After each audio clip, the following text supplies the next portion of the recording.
और अब आपको बताएं कि मरी में कंपनी बाग बाजार में होटल की लकड़ी की छत में आग लग गई है। रेस्क्यू एहलकारों ने कई घंटों की जद्दोजहद के बाद शोले बुझा दिए हैं। इस पर हम बात करेंगे अपने रिपोर्टर से और जानने की कोशिश करेंगे कि इस वक्त क्या सिचुएशन है। वाज़ेह रहे कि मरी में कंपनी बाग बाजार में होटल की लकड़ी की छत में आग लग गई है।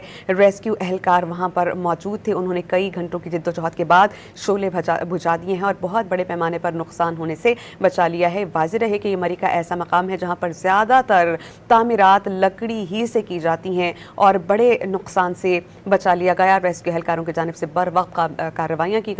इमदादी कारकुनान वहां पर मौजूद थे और लोगों ने अपनी मदद आग के तहत भी इस आग पर काबू पाया। आप देख सकते हैं कि कितनी तनदही से फायर फाइटर्स इस आग को बुझाने में मसरूफ़ अमल हैं।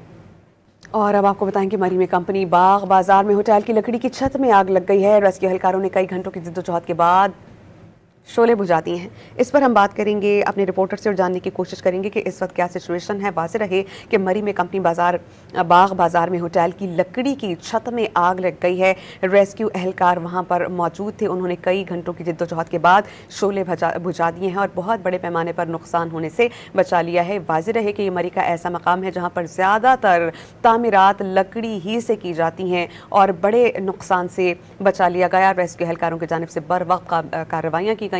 इमदादी कारकुनान वहां पर मौजूद थे और लोगों ने अपनी मदद आग के तहत भी इस आग पर काबू पाया। आप देख सकते हैं कि कितनी तनदही से फायर फाइटर्स इस आग को बुझाने में मसरूफ़ अमल हैं।